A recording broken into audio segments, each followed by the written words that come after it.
And we are back. We are back, Bumble Bitches. Episode 45 of the To Be Better podcast, season 2. I didn't like that. No? No. The weird gap between 44 and 45 didn't do it for you? No, we just sat here. I heard Carrie go, what do I do?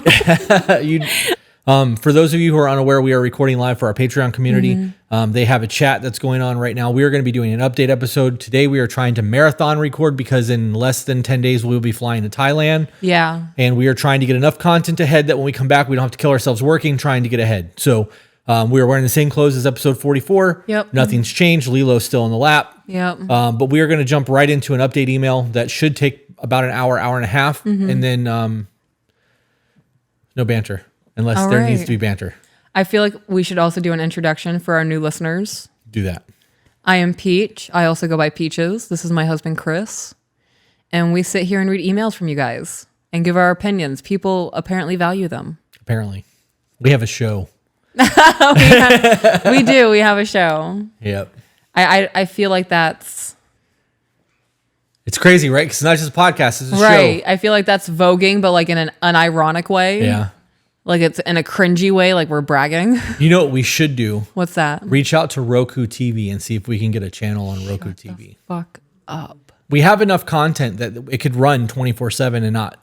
Is that a thing? I mean, Roku TV is absolutely a thing. No, but reaching out to them like that's a thing. It is, because we've gotten emails about things like that in the past. Okay. Hi, Roku. Yeah. Could you imagine? Our son watches animal documentaries on Roku TV. We have set up a guideline because he really enjoys the nature documentaries. They have some on Bent Key. Yeah. But they don't. They have some kind of bullshit, younger animal television show. It's not intriguing for him. He needs more stimulation. So we have set guidelines that you're allowed to watch the animal documentaries, but nothing else. Right. And we're not allowed to watch it at bedtime because it starts to autoplay into other shows. Well, I know. I went in there the other morning at 1 o'clock in the morning and Dr. House MD was on. Yeah. And I about had a fucking conniption. Yeah. So Bent Key is our bedtime show now. But could you imagine walking into his room and seeing us on his TV after he fell asleep? That'd be crazy. I think that 2020, I know I said no banter. I really think that 2025 is going to be a very new podcast. I agree. I think because I know that the things that we've got going with Mike and possibly Katie, now that that's been a discussion, the bath line is coming. That's finalized. All that shit's been ordered. So that should come. If it's not here by the end of October, it'll definitely be here by the beginning of the year. No, it's starting to arrive now. I'm starting to get emails. Okay. But there's product time. It's got to be made. It's got to sit. It's got to settle. So. We should have, fingers crossed, praying, we should have product by Halloween. Okay. So there's that. I have talked to, that's irrelevant. We've got a lot going. And in the event that I'm able to make the changes that I want to make, 2025 is going to catapult us in a very different direction because I'm going to have more hands-on capable. More of a bigger team. Not just there when I text. Yeah. Leave it at that. Okay, let's jump into the email, babe. All right, so this email is titled, I made the podcast part of my routine and has helped me grow into the wife I know my wife deserves. Plus update. Oh, okay, so this is a gay couple. I thought that was a typo for a second. Can't do that. Can't do what? Can't have a gay couple on the To Be Better podcast because we're bigots. Oh, that's right. We're right-wing extremists. Yeah, right. So throw out the email. Yeah. Lilo ain't about it either as you got loud. She's like, fuck you. Carry she your saw fire. her mom stand up. Yeah. Listen, that fucked me up in silence. No. I have known you for almost 20 years. All of the drama. Yeah. All of the drama. Okay. Right. All right. So I'm going to read this one more time. I made the podcast part of my routine and has helped me grow into the wife I know my wife deserves, plus an update. Okay. So we'll get into that update a little bit later. Dear Chris and Peaches, thank you for your content. I, a 23-year-old female, have been devotedly listening to your content on YouTube and Spotify since March of 2023. That's crazy. Right? It's been over a year for them. Oh my gosh. It has changed me. I know you hear that a lot, but it is true. I have been on the fence about sending you both an email since I started listening. While tuning into your episodes, I would draft up an email in my head about all of the relationship issues I was experiencing, thinking about sending it to you as my attempt to fix what was wrong in my marriage. Now I don't have to, because I never sent that email full of trauma and drama. Instead, I just kept listening, and soon enough, my wife and I were doing weekly relationship journals, learning each other's love languages, and having meaningful, intentional, and deep conversations. Stand by. I want to make a t-shirt that says, "Save the trauma and drama for your therapist." Oh, she's coming. Yeah, because she thinks there's food being had, little fatty. Little sausage roll. Little fucking D battery with legs. Just so the chat is aware of what I've decided to do.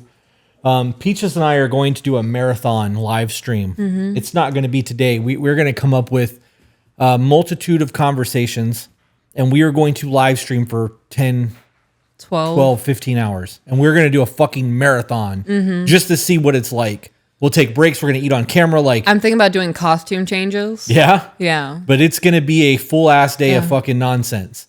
Karen's like, yeah, let's go. So I'm creating things that I would like to do on that, and one of those things should be the love languages quiz, because that'll easily take up an hour and a half if we both do them. Oh yeah. And it would be a good conversation leading into other things. We could maybe do the apology languages. I was just thinking we should do the apology one instead of the love languages, because we've done that. I think we should do both. I think we should find a different love language quiz. I did not like the one that was provided for us. I want an in-depth one that's not a gimmick. We can do that. We can discuss that outside of the podcast, because I have ideas for that too. Do hours of Q&A. Oh, yeah. Bring on other guests. Like, I really want to plan it and make it like a big fucking deal out of it. Kind of like a Muppets TV marathon thing. Yep. I know I have planted the seeds for this prior, but I don't know if I've talked about it with the Patreon specifically. Would you be guys? Sometimes. Would you guys be interested in like a 6 or 8 hour marathon where I break down the 4 agreements in one shot? The book. I mean, it could be a thing. I mean, like, I'm going to read it, pause and break down. That way we don't get sued. How about I read, you pause, and go? Probably not going to work because you need to read to understand. I can purchase it on my Kindle and you can have the physical copy and do that. I have a physical copy. I could do a read along. Is it my physical copy? I have the Audible version. I think. What are you staring at? I'm looking at the bookcase behind you to see if it's up there. Anyways. I have my copy of the 4 agreements. Okay. Do you have? I think I do. I think we bought that twice. Whatever, we'll figure it out. You said sex and not 6, by the way. When you were talking about 6 to 8 hours, you said sex to 8 hours. I did not. The fuck you didn't. You absolutely said that shit. 6. You said sex. 6. And I looked at you and I was waiting, and then it clarified, and I was like, she meant 6. I'm not gonna let it ride, but the chat caught it too, so they all heard you say sex for 8 hours. Oh, she said 6.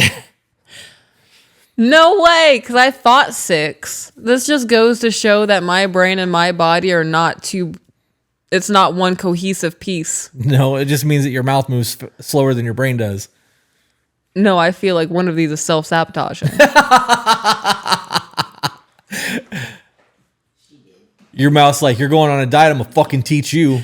Dumb She's bitch. gonna say sex instead of 6. You're gonna learn. Wait till you say organism later. The word that's gonna come out is not gonna be correct. All right. She sure did. That's funny. See, this is why I need reality checks, because I am firmly set in I said 6, and if you guys were not here to tell me otherwise, I'd call you all liars. This is why you need to join our Patreon, because though this would normally get cut, Carrie, absolutely leave that in there. All of it. Yeah. All right. All right, let's keep going. All right, continuing on. You were right here. I made the podcast part of my routine, and it has helped me grow into the wife I know my wife deserves. I love that you made the title of your podcast a random sentence. I mean, the title of your podcast, the title of your email, some random sentence from the inside of, and that's a good sentence. That's a good sentence. You should write short stories and post them to a blog. I'm so hyper fixated on making sure that my words match my brain that I'm messing them up anyway. Who cares? It just gets added to the scrolling Star Wars. Yeah, it really does. Words. It's so big now. I'm up to like 30 minutes before I fall asleep. Continuing on, I wish I could just hug you both for all the advice you have given me and for all the times you had been there with me in my headphones while I work. We can do like a virtual hand hug, right? Gotta do both. Is it what? I can't. I mean, if I'm getting a hug needs both hands. Otherwise, it's like I have never seen the pinky. Proverbial pat on the back. If you're just doing this, give me your fucking hand. That's like okay, yeah, whatever. Oh my God.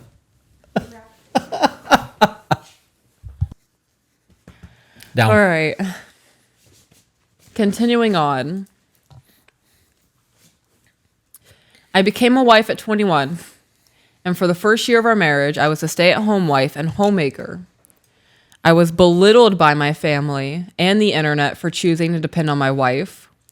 For a while, I tried to get my family, my mom, dad, lesbian aunts, and grandparents to understand that I had made the right choice to picking my forever person, but they never saw it that way. Instead, they often told me that once my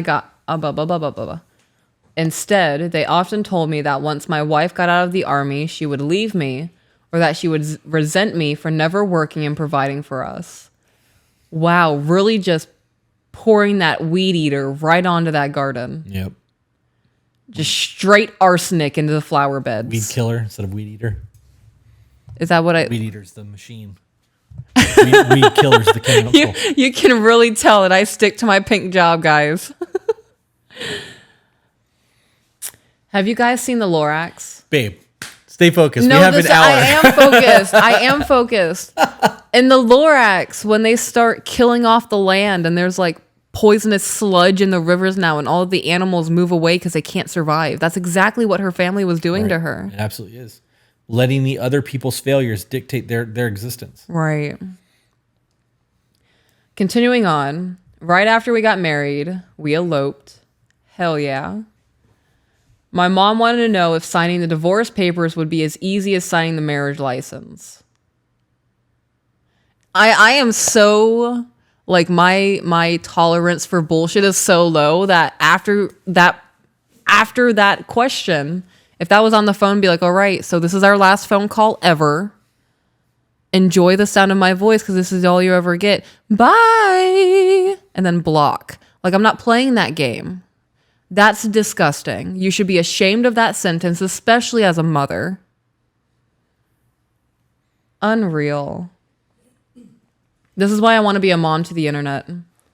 This is why people say they wish that we were their parents. I'll be your mom. Let's go. Continuing on. Convinced that when I finally grew up, I would come to my senses and realize that this isn't what I wanted with my life. When you finally grew up. That is such a disgusting sentence to me. Life is a journey. It's not linear. There is not a certain experience you have that all of a sudden you're an adult. When you grow up. That is such a disgusting, manipulative phrase from parents. Because that infantilizes.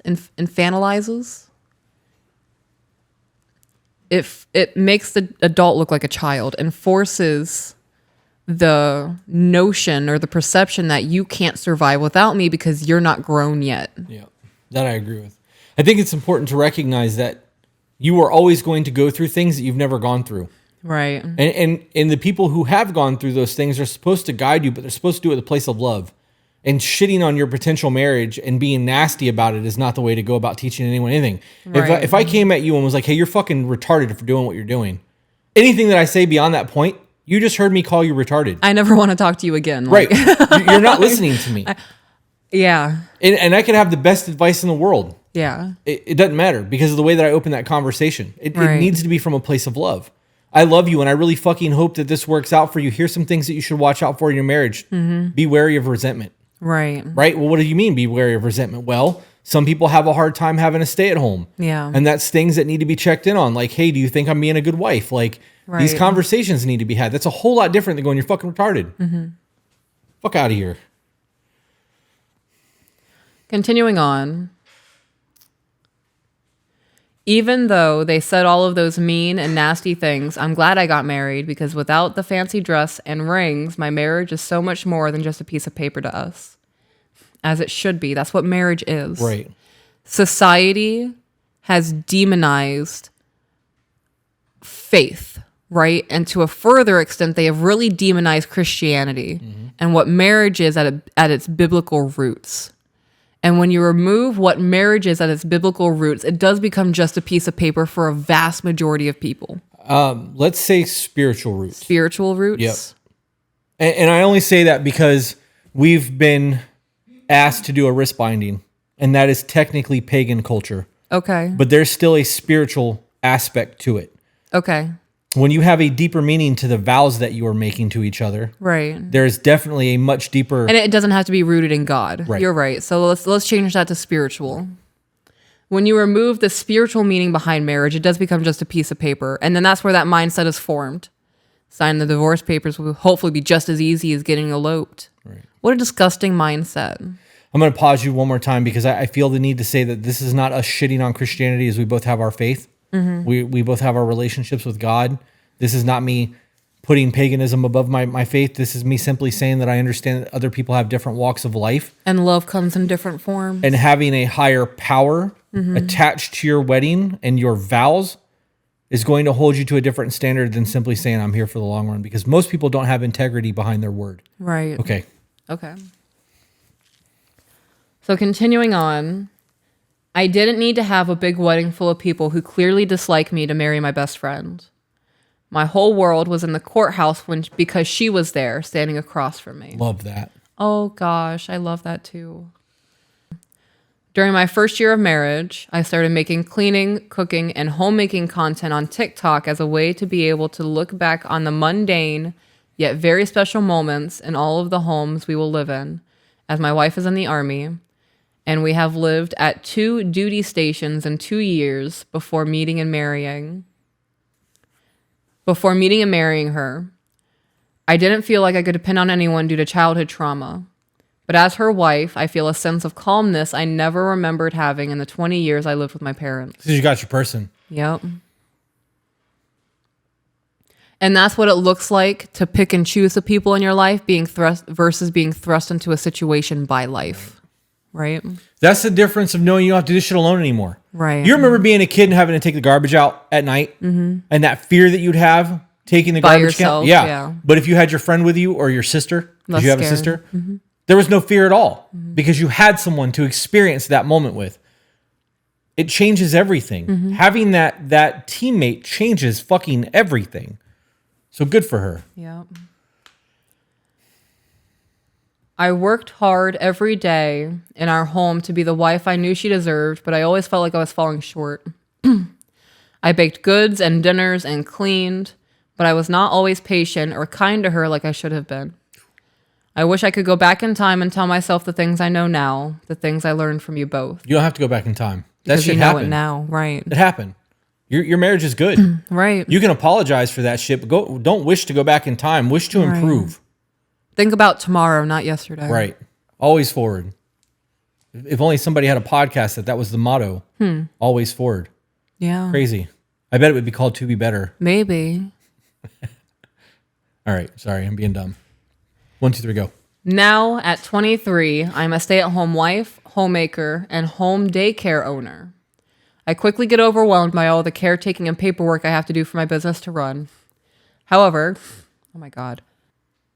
I don't know what the fuck she's laughing at, but all I could picture was me going, okay, hold your breath and then go exhale at the same time. Like, take a deep breath and then start to exhale through your nose, and me taking a fucking pressure, like air hose. I would love that. and going in your mouth and just hitting it.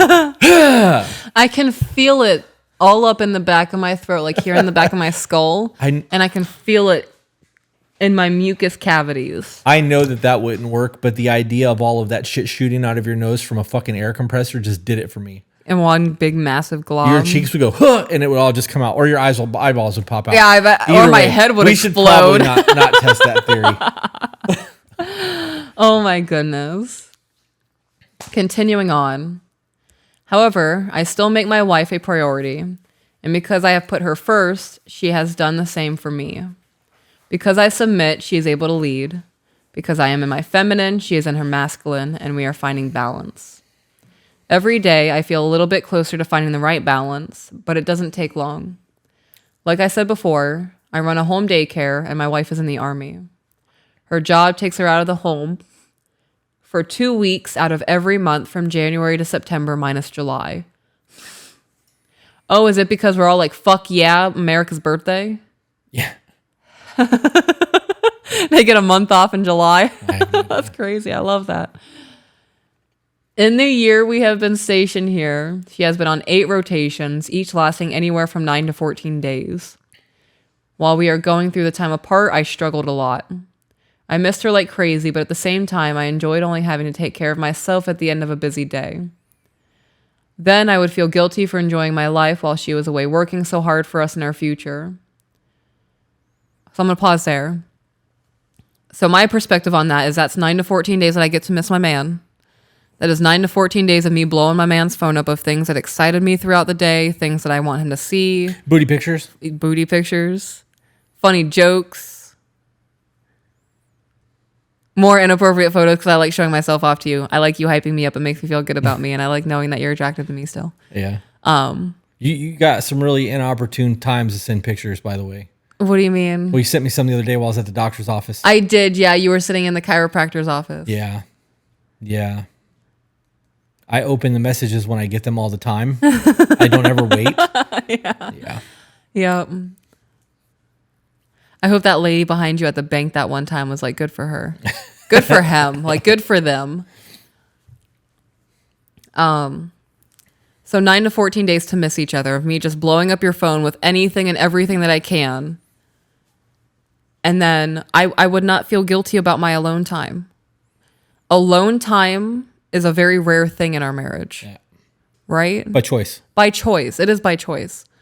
But when that alone time does happen, I do soak that in. I sulk a little bit because I miss my man. I like having you around. You're my eye candy all the time. Your energy is fantastic. I need to stop. I'm going to keep going. I love you. But individuality in a marriage is important. In any long-term relationship is important. And having that time to myself to where I don't have to worry about how my husband's doing. I don't have to worry about how the kids are doing. Ivy is pretty self-sufficient. She lays on her couch when she's tired. I don't have to think about her for like 2 or 3 hours. That self-care time, that individual, I can do whatever I want, unimpeded, undisturbed. I don't have to worry about somebody else being bored or not wanting to be here or have to worry about how their experience is going right now.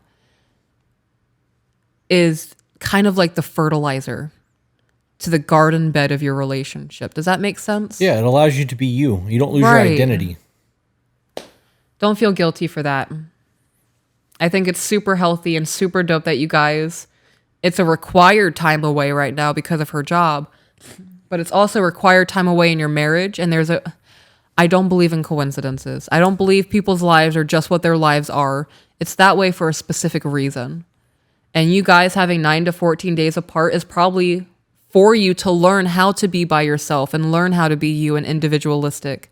And that way, when she comes back home, your guys' relationship can be even stronger because of that base of foundation of you is stronger in itself. Does that make sense? You moved around a lot. Because I was going to get up and get you a tissue because that fell and I'm not going to try to reach it. Then I realized that for the first time in 3 months, I am not in pain right now. I have 0 back pain in the moment. 3 months. Hell yeah. No pain. Like, and I don't know if it's like I'm actually sitting back in the chair. Right. So I just went through a whole fucking ordeal over here, realizing that I'm not currently hurting, which is fucking crazy. Still can't feel my big toe. that's still Okay. completely numb. You're just pushing on that nerve. But the physical pain that has been in my back this entire time is currently not there. Okay. I know it'll come back, right, but you want but to I have enjoy a it. reprieve. So that's what all that movement was. Okay. Let's get back to the email. Continuing on. When she came home, I would get territorial, feeling uncertain about how she fit into the routine anymore. Once I started listening to the podcast episodes, I felt more at peace and found pride within myself, which changed my perspective. My wife works hard to get us ahead in life so I can return to being a stay-at-home wife and someday earn the title of stay-at-home mom. Oh, I hope that comes to fruition for you guys. Yeah, me too. I would love that. There is nothing more rewarding yet challenging in my life than being a mother. We hope to start trying to expand our family after she finishes medical school. Thanks to you both, I'll be more than ready to resume my role as a stay-at-home wife because I learned from Peaches that it is more than okay to be proud of yourself for the very important role of being a wife. A role I no longer take for granted. You shouldn't take it for granted. No. Just because you were born into existence and are a woman does not mean that you're going to be a wife. Doesn't mean that you're going to be a good one either. Right. It is definitely something that you have to, oh my gosh, me being the wife that I am is everyday work. Constant reminders of, I have to, every day I wake up and I have to remind myself, don't have a short fuse today. Don't take things personally today. Let things roll off of your back. Your husband's a human being. Your children's are growing humans. Like, it is a constant checklist of making sure I'm staying within my own created lanes of who I expect myself to be as not just a human being, but as a wife and a mother. We always say that the most important decision you'll ever make in your life is who you decide to marry. Correct. Well, that goes for your partner as well. Yeah. So when you remember that shit, you have to be the best version of you. So do they. Yeah. So be proud of the title that you have if you're worthy of the title you have. Right. Continuing on. While we still hit a snag every once in a while, I'm learning to be more content with where we are in our marriage and life. And I'm grateful that we are where we are. That's also important. You may not be happy where you currently are, but as long as you're working to not be where you are in the next 6 months, like, sometimes we just have to sit in this raft and make sure everything's tied down and we're buckered down and we're going to ride these rough waters until we reach the calm seas of the next 3 months outcome. Right. Well, it could be better. Right. Instead of saying it could be worse. Right. Right. We're working on better. Yep. Continuing on, now that it is nearly September, the part of our life where she has gone is ending because she has been given a new job that will allow her to be home in order to pursue the online courses she needs to apply for medical school. Oh, so a whole massive life change is about to happen for both of you. Or it has happened. I hope it's going well. So thank you again for all of the honest, no bullshit, no sugar-coated truth, because without it, I fear our marriage would not have made it. Now the word divorce is also banned in our home. I regret so much the one time I said it in the heat of the moment. The look on my wife's face made me wish I could take it all back. It was one of the only times, oh my gosh, just reading that makes me want to cry. Like, the look on my wife's face made me wish I could take it all back. It was the one of the only times I have ever seen her cry. And although it led to a sit-down conversation about why I ever mentioned it, I still feel guilty. Since then, it has been a banned word. And sorry, Peaches, I know it's one of your least favorite words. I understand now because it is mine too. That's because when you start throwing that word around, you're letting your person know you're no longer willing to try. Right, this is no longer permanent. That's what I hear. Yeah. We need to start talking about divorce. I hear I quit. This has become temporary, yeah. Yeah. Yep. Continuing on, I will keep listening because it is now part of my routine to catch a new podcast on Mondays, a new R&R on Fridays, and a live episode on Wednesdays. Oh, you're committed. I love that. Thank you for being here. I love that too. Thank you for that. All right. Wrapping up this email.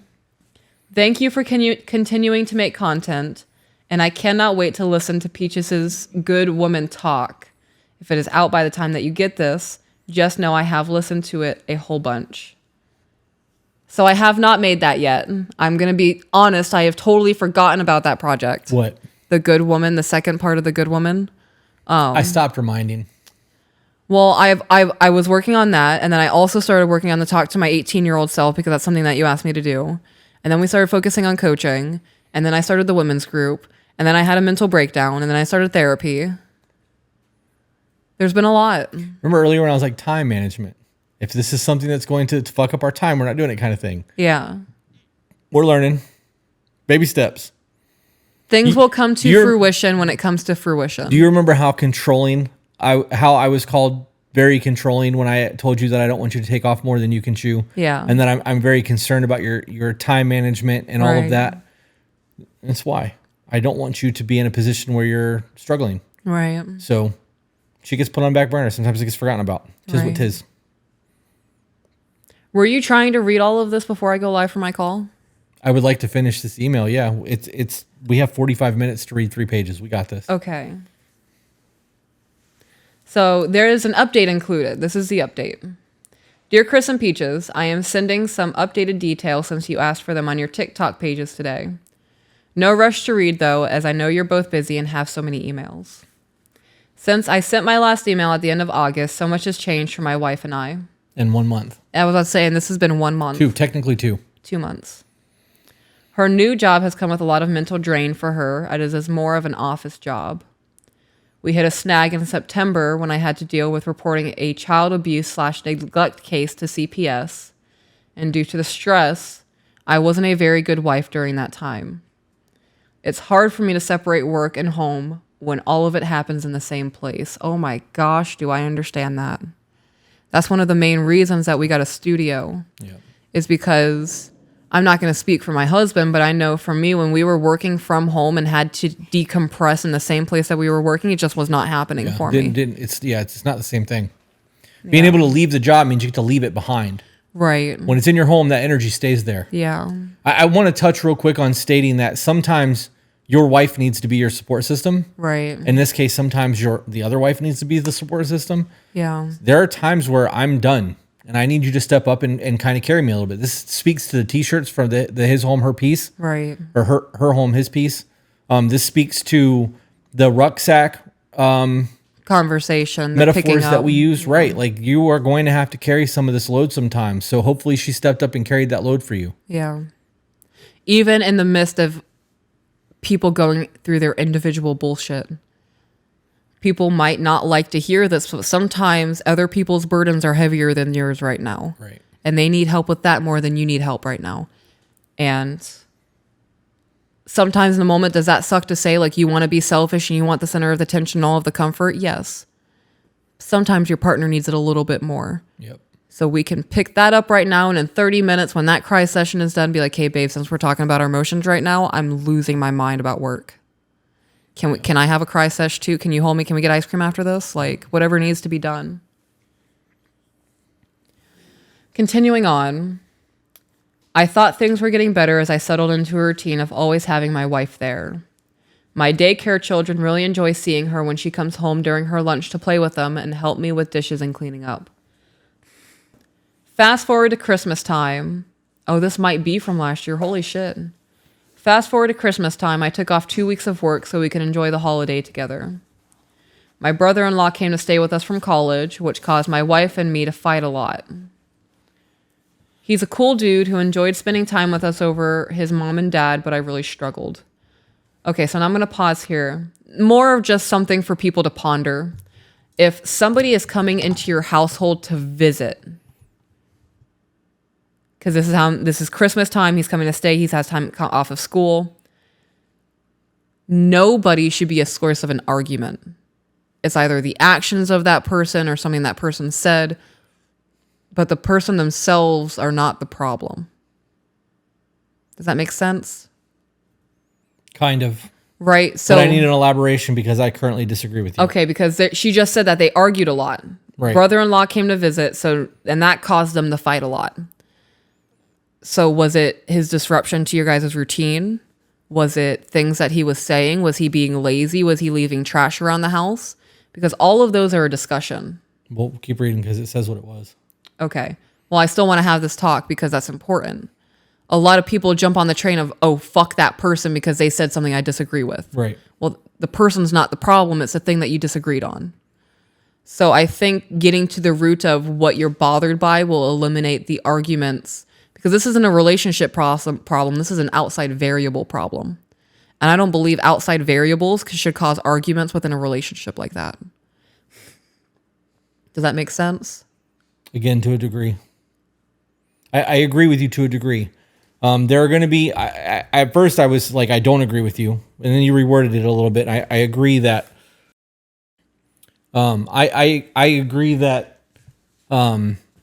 it's not always the person, it's the action or the thing that you should be frustrated with. And I was going down a rabbit hole that some people are just pieces of shit and they are the problem. But I also think that falls under Illyrian psychology is where I'm assigning the meaning. So like, Yeah. I can't disagree with you on that one. Okay. So continuing on, I felt excluded from my wife and her brother as they have always known each other. Okay. I mean, that makes sense. They're family. Deep down, I now know, and even knew in the moment, that I could have just joined in on them playing video games or sat down and talked with them. But I wanted to give them time to bond again in a home they felt safe in. I started picking fights, feeling like I was being left out and that I was no longer my wife's priority. Oh, I think that speaks on abandonment a little bit. It does. It definitely speaks to an abandonment issue. Yeah. It feels the need to be the most important person. This also speaks Right. to a lack of understanding.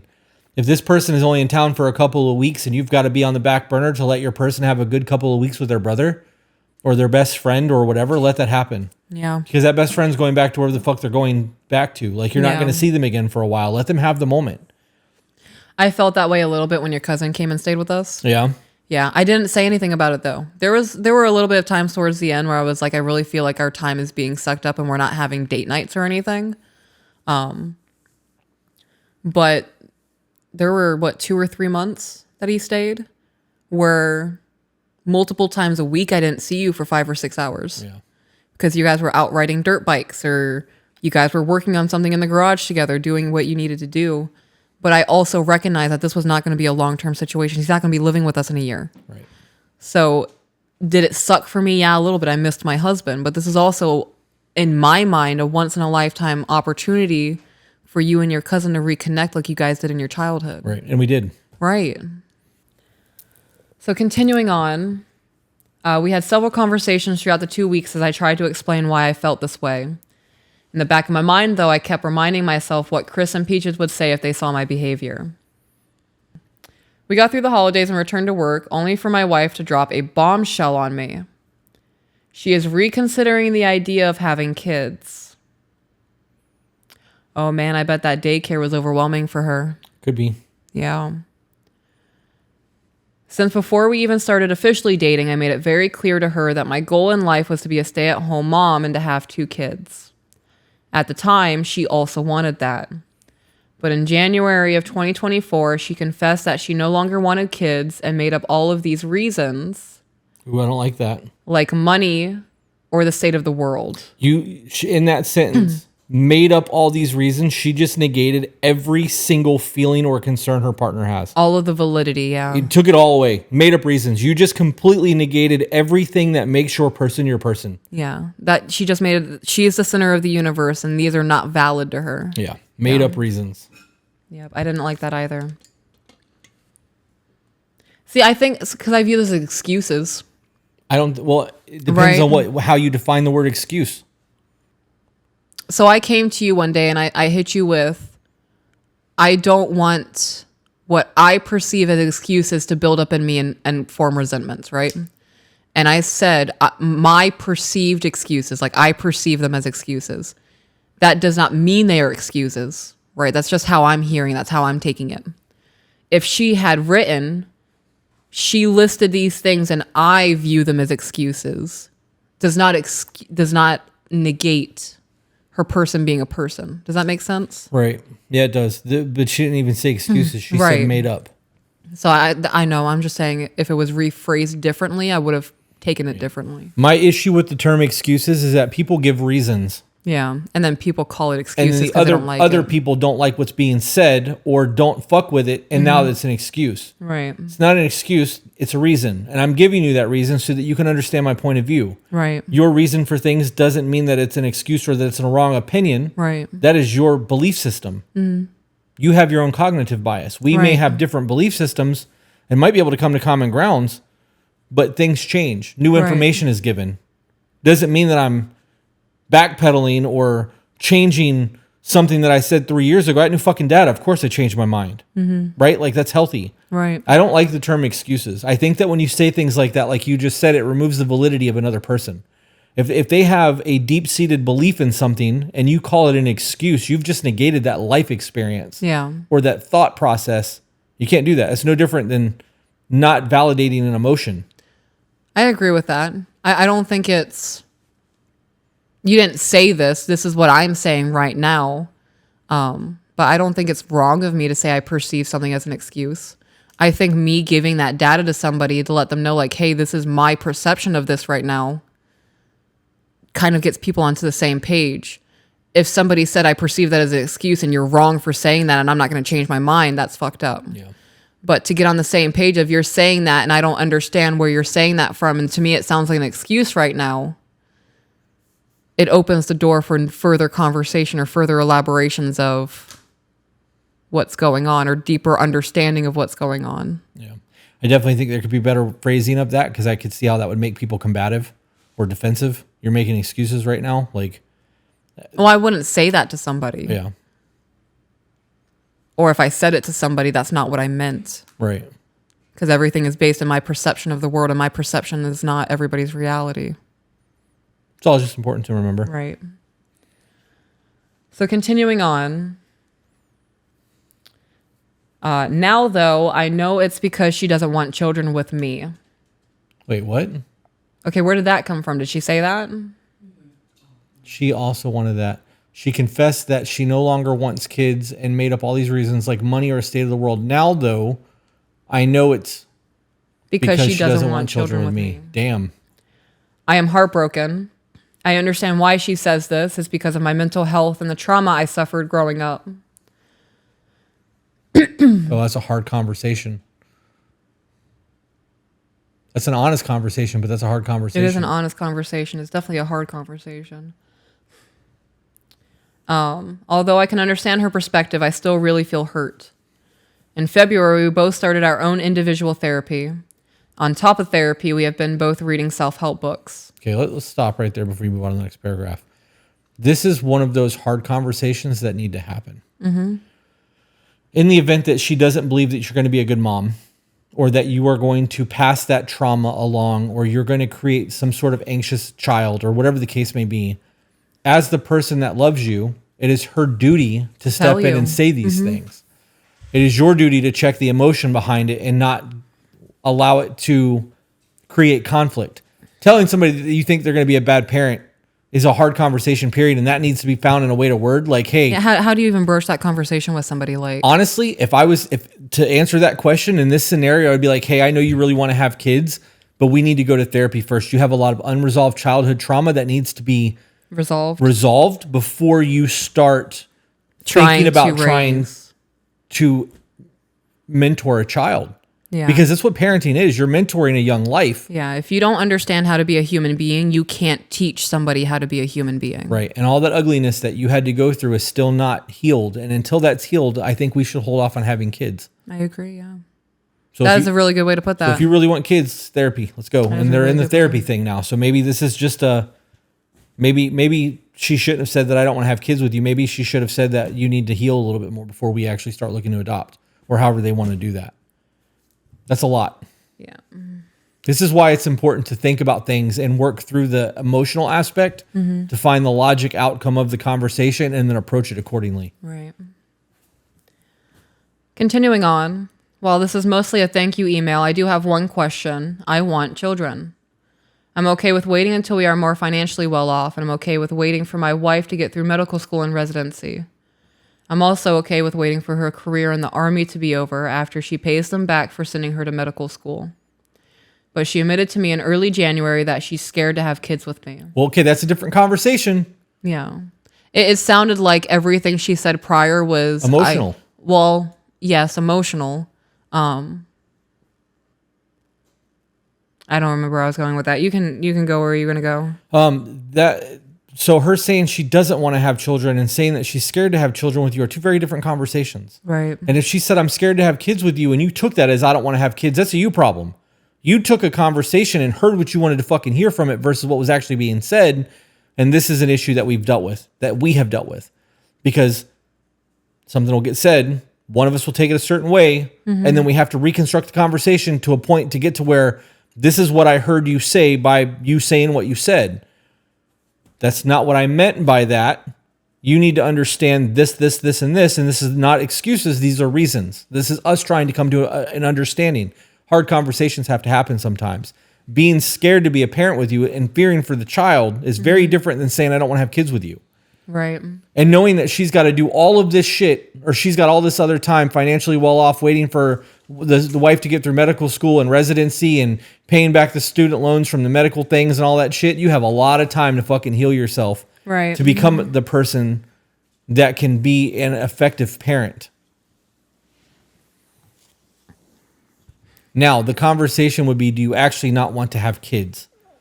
Right. Because if you want to have kids, and that's not off the table for you as a person, because there are people out there who simply just don't want to have kids, then we need to have that conversation. Because if you just don't want to have kids, this is now a big concern for us because we have two different outcomes in life.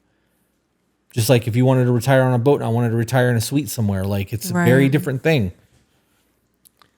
Continuing on, will she change her mind if I start to do better?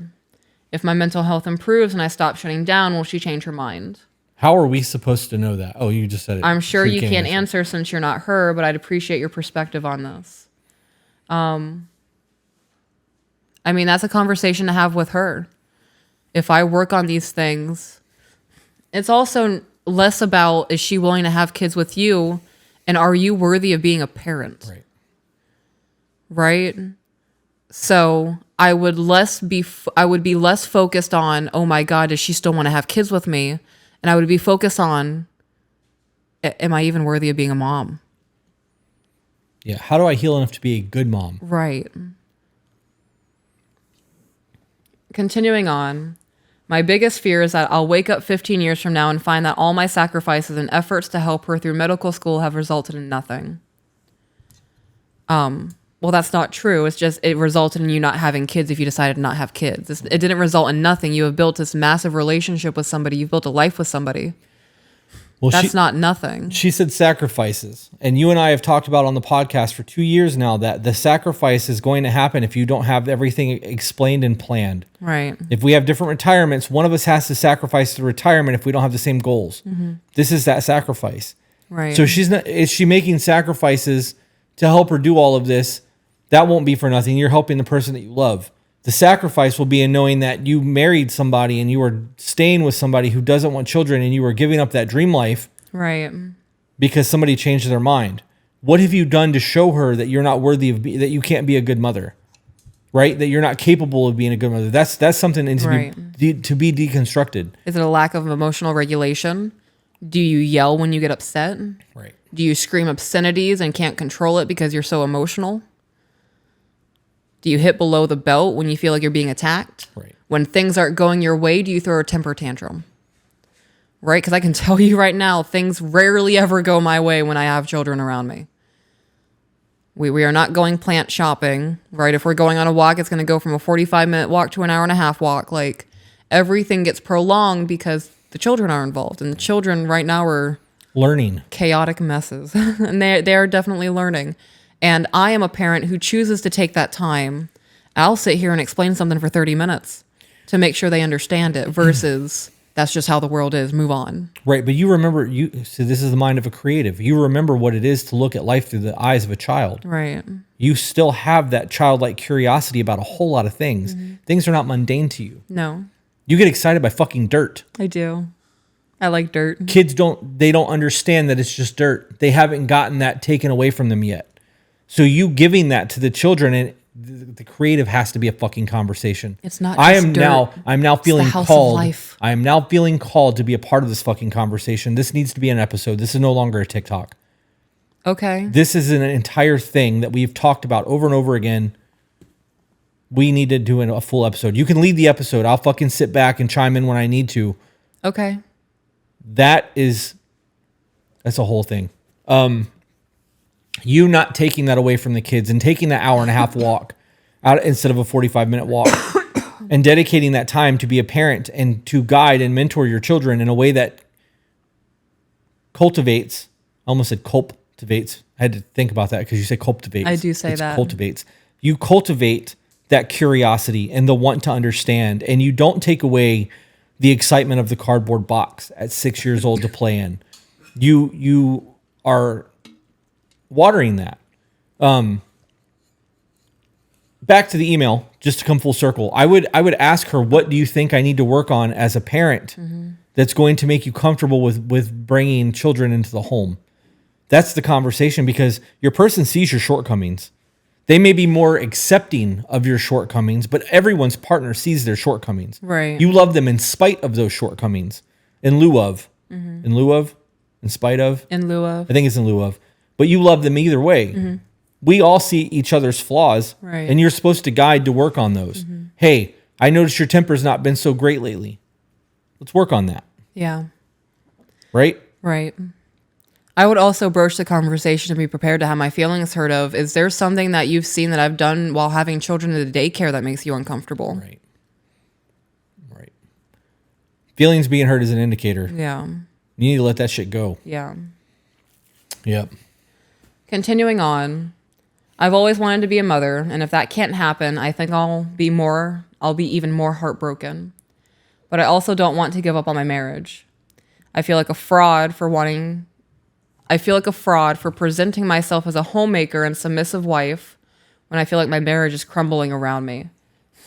Okay, see, now that's a whole different conversation too. Right. That's a very okay. You guys not having the same desires right now, or not being able to work through something, is not your marriage crumbling. You have a speed bump right now, or an obstacle that has to get worked through. Yeah. This is a blowing out of proportion. Right. And Emotion. this doesn't speak to submissiveness. No. This speaks to we had an understanding. And now that understanding has changed because variables have changed. Right. We have life experience now, and you think that I'm not going to be a good parent. Right. Why? Yep. The email ends with, "Thank you from the bottom of my heart for always telling the truth. And as hard as it may be for me to hear, please tell me the whole truth the way you always do. Thanks, a grateful fan of the To Be Better show." So my big focus in all of this would not be trying to get my wife back on board with having children with me. It would be focusing on how to be the best mom I can be through being a better version of me as a human being. I would just put the conversation of kids on the back burner for the next 6 months. Right? I'm not going to go 2 years without having this talk. But if within the next year, she doesn't get back on board with having the kids, and this might not be the marriage for us. Because I'm going to die on the hill that I want children, and I'm not going to wake up in my 40s one day and recognize my youth is gone. My eggs are now becoming decrepit. There's more genetic issues as you get older with your eggs. I'm not going to risk giving up my lifelong dream of being a mom because you're still iffy about having children. I want to start wrapping this up. I need to use the restroom and blow my face. Well, I mean, we got 20 minutes, so you got to leave, or till your call anyways. I have a final thought that I would like to get into. Okay. The idea that everything that you just read in this email, there's a whole lot of victim mentality here. Yeah. Everybody else is the problem. The crumbling around me. Well, even in the first email, it was the parents, the aunts and uncles, like all the people that were having problems. Like, right. There are people that are giving criticism that love you about your life, and that maybe their guidance is not the way that guidance should be given. Or it's not well worded. Right. But saying that your wife doesn't want kids when she says she's scared to have kids are two very different conversations. Right, because she did say my wife doesn't want to have kids with me. Right. And then she did say my wife is scared to have kids with me. And then she said that she feels like a fraud. A fraud. Because she's not a homemaker or submissive wife as her marriage is crumbling around her. Presenting myself. So she says that she doesn't believe that she's a homemaker or a submissive wife. You need to slow the fuck down. Yeah. You need to put your emotional brain thinking on the back fucking burner and actually listen to what people are saying to you. Not everything is an attack. Not everything is the end of the world. Right. You are not a victim. Your marriage is not crumbling right now. Right. Your marriage will be what your marriage is going to be. And if you think your wife is stepping out on you and she doesn't want to have kids with you and that none of that's a thing anymore and everything is falling apart, that's exactly what's going to happen. But if you actually listen to what people are saying, I'm scared to have children with you because of your emotional mindset or whatever the fucking reason is, you have work to do. Yeah. That's no different than going to the doctor and getting a label. You have BPD, you have ADHD. whatever. You get a fucking diagnosis, you now know what to work on. Yeah. That's a win. All of this other shit that's out of your control is out of your control. Everything that is your fault is a fucking win. That is a victory. I'm not saying take blame for things that is not your responsibility, but everything that you are responsible for, own that. That is a win. Yep. You could be the biggest piece of shit on the planet and people could be calling you on it. When you realize that you're a piece of shit, that's a fucking victory. You can fix that. You can't fix other people. You can't fix your wife. You can't fix your fucking opinion of family members against you and the shittiness that they have. It sounds to me like you have a hard time making the difference between emotional and logic brain thinking. Maybe that whole when you grow up statement is because your parents realize that you still emotionally process and make emotional decisions. Yeah. It's a very different conversation. Now, if they said that to you and you took that as they see me as not capable of making decisions because I'm emotional, now you know what you need to work on. You need to work on your emotional brain thinking. This is not me shitting on you, but you need to slow the fuck down. I agree. You need to put the emotional shit on the back burner, switch to logic brain thinking, and have an intelligent conversation that gives you the tools to correct the behavior that you have been exhibiting to become the person that you believe that you are. That's my advice on this. I agree with that. That's good advice, babe. Yeah. I have no idea how long this episode is. We're going to assume that it's a little over an hour. You said you want to wrap up. I have to use the restroom. Okay. With that being said, guys, remember you are the authors of your own life, So grab a pen. and we will see you on the next one. Bye, guys.